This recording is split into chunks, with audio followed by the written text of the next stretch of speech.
بسم اللہ الرحمن الرحیم۔ ناظرین و سامعین السلام علیکم ورحمۃ اللہ وبرکاتہ۔ تجوید القرآن کے سبق نمبر 15 کے ساتھ آج پھر آپ کی خدمت میں حاضر ہیں۔ آج انشاءاللہ آپ کو تنوین کے بارے میں بتایا جائے گا، تنوین کسے کہتے ہیں اور اس کو کیسے ہم نے پڑھنا ہے، اس کے بارے میں انشاءاللہ آپ کے ساتھ جو ہے وہ میں کچھ باتیں آپ کو میں بتاؤں گا۔ تو چلیے اب ہم اپنے اس سبق کی طرف چلتے ہیں۔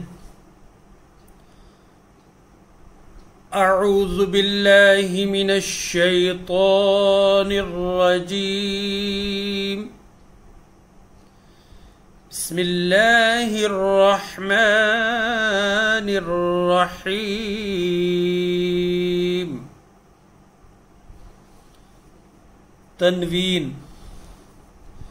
تنوین کے بارے میں ابھی خاکسار نے آپ کو بتایا ہے کہ تنوین کسے کہتے ہیں، یہ آپ کو بتایا جائے گا انشاءاللہ۔ تو تنوین کے بارے میں جو میں بتانا چاہتا ہوں آپ کو، وہ آپ نوٹ کر لیں اچھی طرح۔ دو زبر، دو زیر اور دو پیش کو تنوین کہتے ہیں۔ دو زبر، دو زیر اور دو پیش کو تنوین کہتے ہیں، یعنی اس میں آپ ڈبل اسٹروک بھی اس کو کہہ سکتے ہیں تنوین کو انگلش میں۔ تو دو زبر، دو زیر اور دو پیش کو تنوین کہتے ہیں۔ تو یہ تنوین کی دو زبر کی پہچان یہاں بتائی گئی ہے۔ دو زبر جو ہے وہ اس کے لکیر کے اوپر ہے، اور لکیر کے نیچے دو زیر ہے، اور لکیر کے اوپر دو پیش ہیں۔ تو اس کے بارے میں جو میں بتا رہا ہوں آپ کو وہ یہ ہے کہ جہاں پر بھی یہ دو زبر، دو زیر اور دو پیش آئیں گے، وہاں پر تنوین کا قاعدہ ہوگا، اور اس کا قاعدہ یہ ہے کہ دو زبر، دو زیر اور دو پیش کو تنوین کہتے ہیں، تنوین والے حرف کو منون کہتے ہیں، اور اس کو جب بھی جس جگہ بھی آتا ہے اس کو ہم وہاں پر غنہ کر کے ہم پڑھتے ہیں۔ غنہ کا مطلب یہ ہے کہ ناک سے اس کی آواز نکال کر ہم پڑھتے ہیں۔ اس کی میں اگزامپل، اس کی مثالیں آپ کو انشاءاللہ اگلے اس سبق کے دوران ہی میں آپ کو بتاؤں گا۔ تو یہ دیکھیے یہاں پر یہ اس کی جو ہے نا وہ اپنا پہچان بتائی جا رہی ہے آپ کو کہ یہ دو پیش ہیں، پھر یہ دو زیر ہیں، یہ دو زبر ہیں۔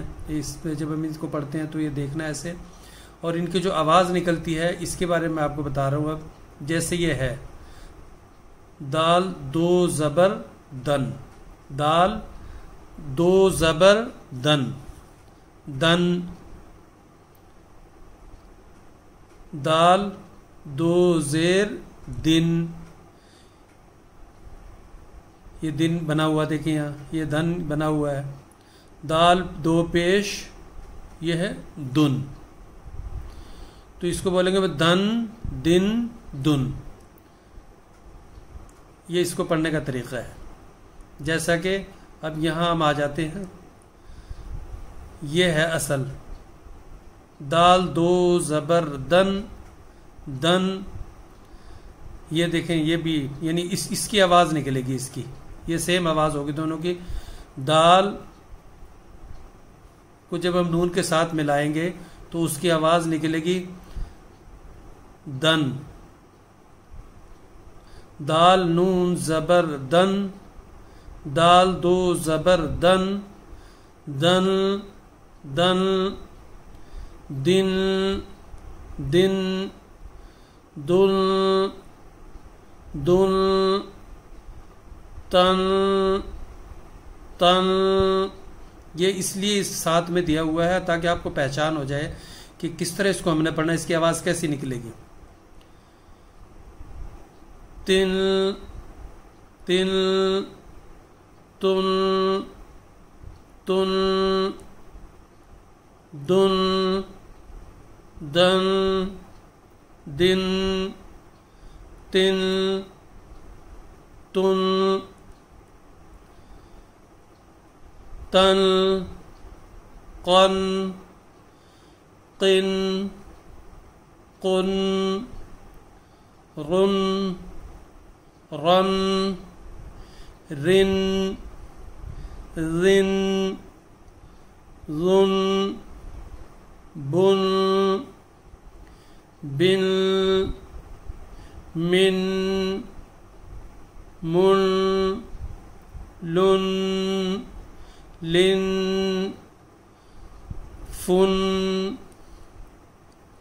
ین حن نن نن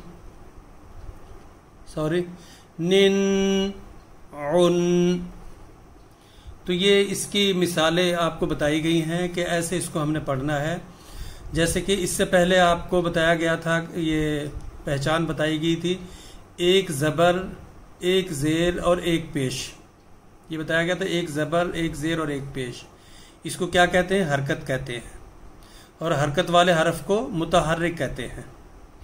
اور متحرک حرف جو ہے وہ جلدی پڑھا جاتا ہے، وہ کھینچا نہیں جاتا. جیسے کہ اس کی مثالیں آپ کے سامنے موجود ہیں، جیسا کہ بی، تی، سی، ہی. یہ ایک مثالیں ہیں اس کی. اس کو ہم جلدی پڑھتے ہیں، اس کو ہم کھینچتے نہیں ہیں. لیکن جب بات آتی ہے دو زبر، دو زیر اور دو پیش کی، تو یہاں پر ہم کھینچتے نہیں، لیکن اس کو کچھ دیر کے لیے ہم غنہ کر کے، یعنی ناک سے اس کی ادائیگی کرتے ہیں. تنوین کی، تنوین کا جو قاعدہ ہے اس میں یہی ہے کہ وہ اس کی ادائیگی ناک سے ہوتی ہے، غنہ کر کے اس کو ہم پڑھتے ہیں. تو اس لیے اس کو ذہن میں رکھنا ہے کہ تنوین میں یعنی ایک زبر میں اور دو زبر میں فرق ہے. ایک زبر، ایک زیر اور ایک پیش، اور دو زبر، دو زیر اور دو پیش میں فرق ہے پڑھنے میں. وہ ایک زبر والا حرف، جو ایک زبر ایک زیر والا حرف کھینچا نہیں جاتا، اور دو زبر دو زیر دو پیش والا حرف کچھ دیر کے لیے غنہ کر کے پڑھا جاتا ہے. وہ جو دوسرا جو حرکت والا ہے، ایک زبر ایک زیر اور ایک پیش والا، وہ بالکل سادہ طریقے سے، اس میں کوئی غنہ یا کچھ نہیں کیا جاتا، وہ سادہ طریقے سے پڑھا جاتا ہے. اب ہم یہاں اس کی جو ہے نا مکس جو ہے نا ایکسرسائز کر لیتے ہیں، وہ پڑھتے ہیں. اس کی آپ کو پتہ لگ جائے گا ہم نے کیسے ان کو پڑھنا ہے. یہ سارے قرآن کریم کے الفاظ ہیں. یہ آپ کو جب آپ قرآن مجید پڑھتے ہیں اس میں یہ سارے الفاظ آپ کو سامنے آتے ہیں. اس کو ہم پڑھیں گے ایسے، عادل. ہم ایسے بھی اس کو پڑھ سکتے ہیں عادن، لیکن چونکہ جب ہم تنوین کو ہم نے پراپر پڑھنا ہے، اس کے صحیح طریقے سے پڑھنا ہے، تو اس میں اس کو ہمیں غنہ کرنا پڑے گا. عادل غشاوۃ جہرۃ عمی رؤوف کلمح سوء باسط علیم بئر شقاق سمیع قریب فضل شہادت شأن فاکہۃ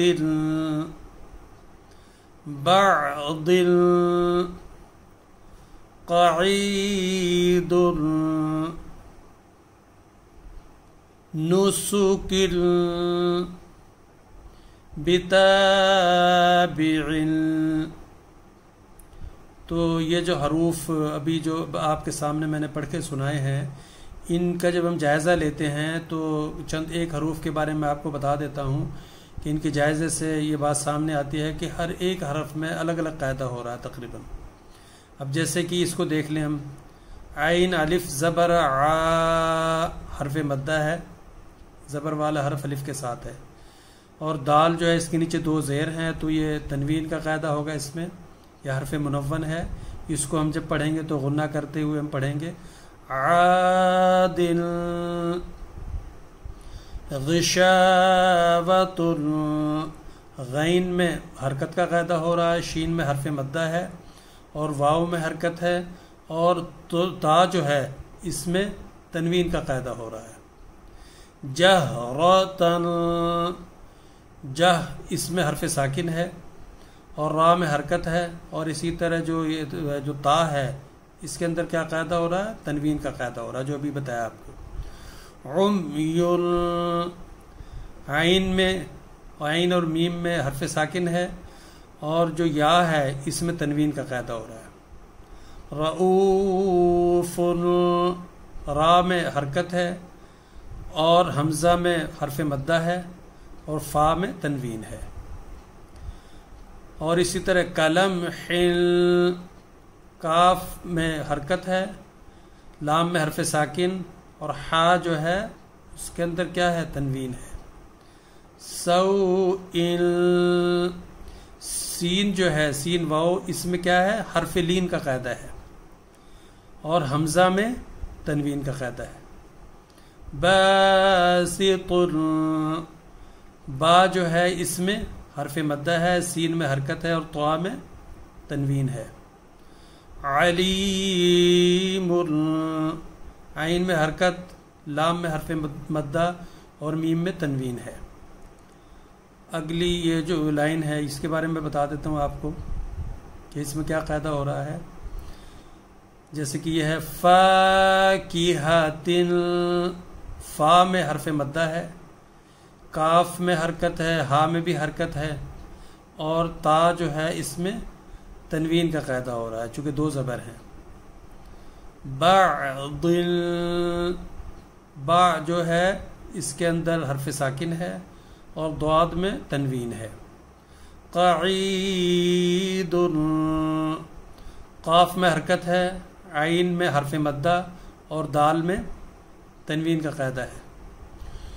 نسوکر، نون اور سین دونوں میں حرکت کا قاعدہ ہے چونکہ دونوں پہ ایک ایک پیش ہے، اور کاف میں تنوین کا قاعدہ ہے۔ بتابع، با میں حرکت ہے، تا میں حرف مدہ، پھر با میں حرکت اور عین میں تنوین کا قاعدہ ہے۔ تو دراصل یہ جو قواعد جو بتائے جا رہے ہیں آپ کو ساتھ ساتھ، ان کے بتانے کا مقصد یہ ہے کہ جب آپ قرآن کریم پڑھیں تو اس موقع پر آپ تلاوت کرتے وقت ان چیزوں کو، ان قواعد کو مد نظر رکھیں اور کوشش کریں کہ جو بتایا، جس حد تک آپ کو اب تک بتایا گیا جب آپ پڑھ رہے ہو تو اس کو ملحوظ رکھتے ہوئے، اس کو سامنے رکھتے ہوئے آپ پڑھیں۔ یعنی مثال کے طور پہ جیسے کہ قرآن کریم میں آپ کے سامنے بھی یہ کھول رہا ہوں، اس سے آپ کو پتہ لگے گا۔ اب یہ دوسرا سپارہ ہے۔ بسم اللہ الرحمن الرحیم۔ سيقول السفهاء من الناس